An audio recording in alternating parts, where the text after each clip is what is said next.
Real Estate Dojo, and today's lesson is about what should you do to protect yourself from sellers that you go on their contract and they change their mind, to shady investors that when you have a deal on the contract, they try to go behind your back and try to work a deal out with the seller and get the property.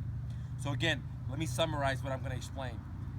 I'm going to explain to you, if you got into a contract with the seller and the seller changes his mind, what should you do so you don't lose money?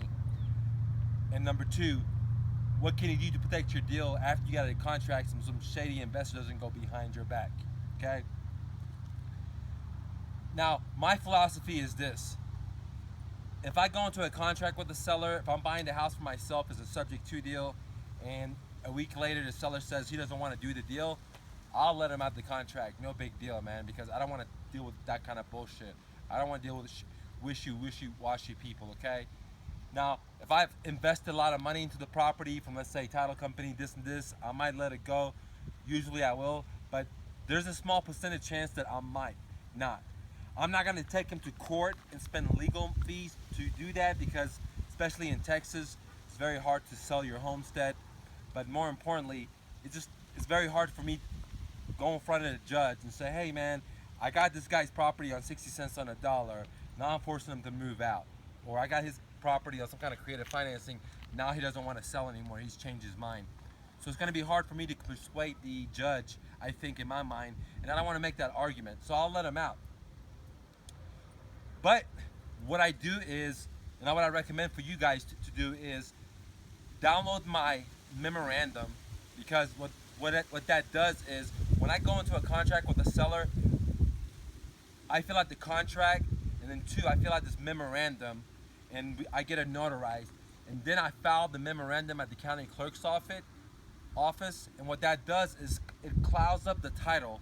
So if the seller tries to sell it next week or next month or 3 years from now, he or she cannot, because there's a cloud on the title. And so what that does is it protects you. Now, what I've done on my memorandum, I haven't seen anybody else do it, is I've negotiated a liquidated damages per se. That if the seller doesn't perform, they're willing to give me whatever my assignment fee is. So if I was gonna assign this property, let's say my student was gonna assign this property, and they were gonna get $5,000 for assignment fee.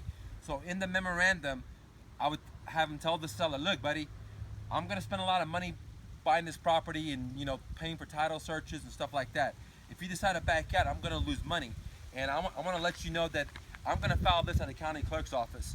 So don't do this deal if you're not 100% positive, because you're gonna have a hard time selling it later, and you're gonna have to pay me this $3,000 or $5,000 liquidated damages. So don't sign this unless you're 100% sure you want to sell me the property. And if the guy says yes, in my memorandum, not only does it protect me as a cloud, but I have a liquidated damage in there where I say, you're willing to give me $5,000 or $3,000, whatever my assignment fee was, I was going to charge my end buyer.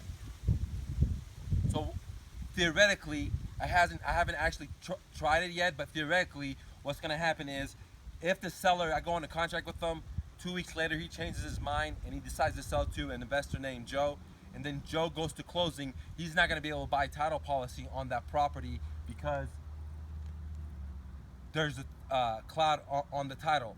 And for the seller and for me to release that, my interest in that property, that seller needs to pay me my $5,000, or that investor needs to pay me that $5,000 before I release my interest in this property, because me and the seller had an agreement to buy the property, and that's why we filled this, and he agreed to give me that $3,000 or $5,000, whatever it is.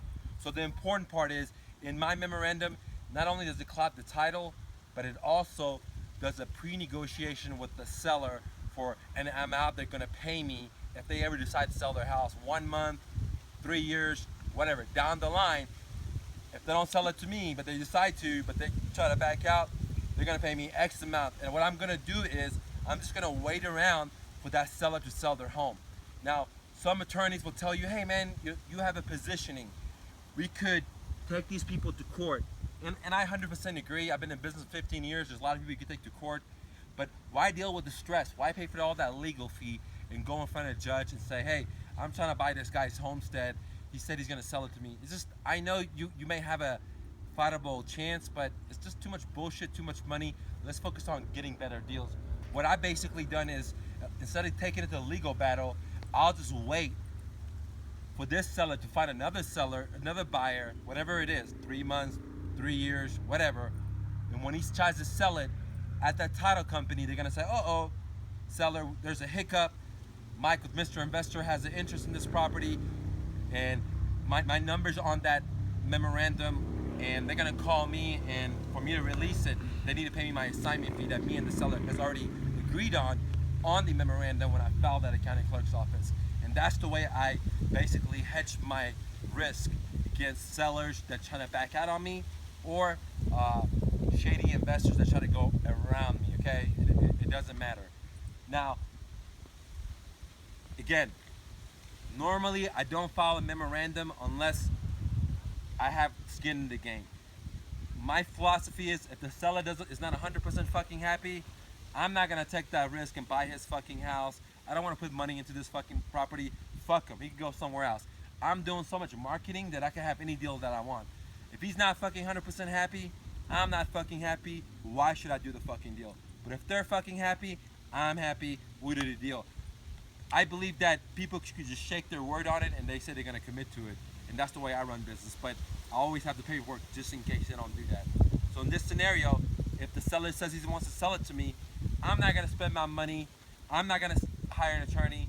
I'm not gonna spend the stress, the negativity, that's all that energy fighting this guy right here. I'm gonna say, good luck, best of to you.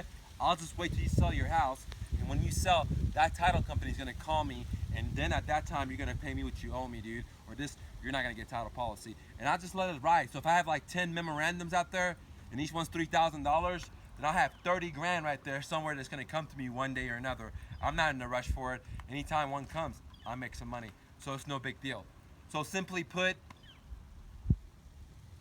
it doesn't always in your best interest to go fight people in court. It's a lot of stress, a lot of money. There's more clever ways to protect your interests, and I just showed you one exact way that I do it. Now, that doesn't matter if it's with the seller or if it's with the shady investor. If you're wholesaling a deal, or if you want to buy this deal for your own interest, like it's going to turn into a rental property or fix and flip, and you feel like if you don't have the same company policy as I do, where if the seller says yes and then they change their mind, you expect them to close, then you definitely want to do this. With me, like I said, the seller's not happy, I'll just tear up the contract, no fucking big deal. You just saved me from a headache, dude, okay?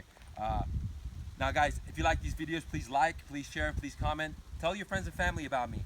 Anybody that wants to start a business, get in real estate, I can help you. It doesn't matter if you own a cleaning salon, you're a photographer, you own a pizza place, you want to start a gym, it doesn't matter, man. I've been doing business since high school, guys. So I've been in the business for quite a long time. I've never borrowed money from a bank. So I have a lot of creative ways, a lot of experience. I've been doing a lot of stuff with turning $100 to 2,000% returns on my investment. So again, I've turned $3,000 deals and got 2,000+% return on my investment. There's not that many guys out there can do that. I know people out there that are ninjas and they'll get 20% return, 30% return, but I'm over here fucking doing 3 home runs with 1 fucking bat, okay? I'm doing 2,000% returns back to back. My last deal I just closed just a couple of days ago, a couple of months ago. Last deal I closed on that. So I'm putting roughly about 3 to 5 grand in there, okay? And getting huge returns as equity cash out and monthly cash flow.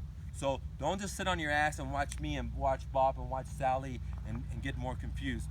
Watch my shit, go take answer. There's no sales pitch, guys. Now, if you guys were wondering where can you get the memorandum, I sell it for a couple of bucks. Guys, if you don't have a couple of bucks to buy it, then you don't need to be doing real estate investing, guys. You need to go knock on your neighbor's door and wash some cars, walk their fucking dog, cut some grass, save some fucking money, because how can you go and do deals if you're just trying to nickel and dime the stuff that you need to protect your fucking deals, guys? No bullshit. I'm giving you all my shit for free. Download this shit. It's a couple of bucks, maybe $100. I don't even remember what it is. It's gonna save your butt. You're gonna thank me later, guys. You're gonna make some money out of it.